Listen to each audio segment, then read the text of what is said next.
আসসালামু আলাইকুম। আজকে আমি খুবই পুষ্টিকর এবং উপকারী একটা রেসিপি আপনাদের সাথে শেয়ার করব, আর সেটা হচ্ছে পাকা বেলের শরবত। আর এই পাকা বেল আমার নানার বাড়ির গাছের একদম গাছ পাকা বেল। তো এবার আমি বেলটাকে ফাটিয়ে নিব। তো আমি সবথেকে সহজ পদ্ধতিতে বেলটাকে ফাটিয়ে দেখাচ্ছি। তো ফ্লোরে জাস্ট 3 থেকে 4টা বাড়ি দিলেই বেলটা দেখবেন সুন্দরভাবে ফেটে যাবে। তো এই যে আমার বেলটা ফেটে গেছে। তো এখন আমি বেলটাকে ভেঙে দেখাচ্ছি। তো এই যে দেখুন, বেলটা কিন্তু একদমই গাছ পাকা বেল ছিল, আর খেতেও কিন্তু খুবই মিষ্টি ছিল। তো এবার আমি বেলের ভিতরের যে আঁশটা আছে, তো সেই আঁশটাকে বের করে নিব। তো এখানে আমি একটা বাটি নিয়ে নিচ্ছি, আর সাথে একটা ধারালো চামচ নিয়ে নিব। আর ধারালো চামচ দিয়ে কিন্তু বেলের আঁশটা বের করতে অনেক সহজ হয়। তো এবার আমি বেল থেকে বেলের সবটুকু অংশ বের করে নিচ্ছি। আর কিভাবে বের করতেছি তো সেটা আপনারা ভিডিও দেখেই বুঝতে হবে। তো এই যে আমি একটা একটা করে বেলের ভিতর থেকে সবগুলো আঁশ বের করে নিব।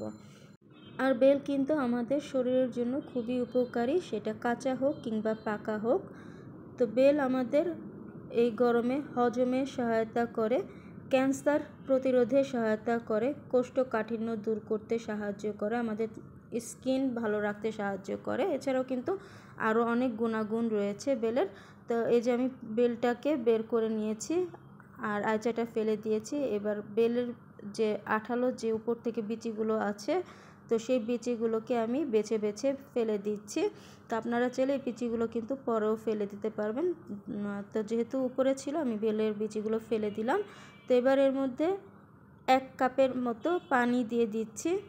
এবার বেল আর পানিটাকে ভালো করে মিশিয়ে নিচ্ছি, চটকে চটকে মিশিয়ে নিচ্ছি। তো তার আগে আমি হাতটাকে ভালো করে ক্লিন করে নিয়েছি।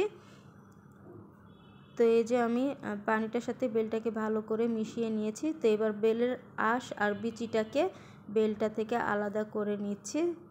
যতটা সম্ভব চিপে চিপে এই বেলের আঁশটাকে বের করে নিব, সাথে বিচিগুলোকেও বের করে নিব। তো এই যে আঁশ এইভাবে করে বাকি আঁশগুলো বের করে নিচ্ছি। আর আপনারা চাইলে কিন্তু এটাকে একটা স্ট্রেনারের সাহায্যেও কিন্তু চেলে নিতে পারেন, যদি মনে হয় এভাবে আপনাদের কাছে বেলটা আঁশ মনে হয়, তো সেক্ষেত্রে চেলে নিতে পারেন।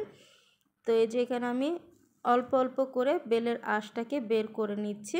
তো এভাবে করে আমি সবগুলো বেলের আঁশ বের করে নিয়েছি। তো এই যে আমার এতটুকু ঘন একটা কাঠ বের হয়েছে।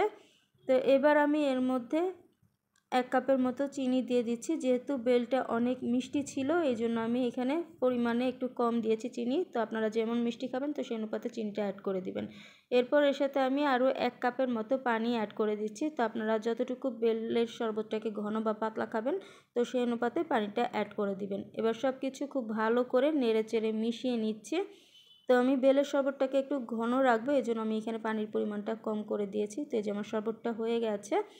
তো এবার আমি শরবতটাকে পরিবেশন করব, এই জন্য আমি এখানে 2টা গ্লাস নিয়ে নিলাম। তো এবার গ্লাসের মধ্যে আমি বেলের শরবতটাকে ঢেলে দিচ্ছি। তো এই যে এরই মধ্যে তৈরি হয়ে গেছে আমার ভীষণ মজার বেলের শরবত।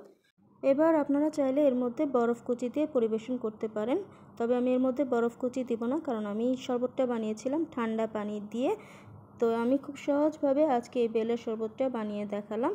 তো আশা করছি আমার আজকের এই রেসিপিটা আপনারা অবশ্যই বাসায় একবার তৈরি করে খেয়ে দেখবেন। আশা করছি আপনাদের ভালো লাগবে। যদি ভালো লাগে তাহলে অবশ্যই আপনার ফ্রেন্ডস অ্যান্ড ফ্যামিলির সাথে শেয়ার করবেন।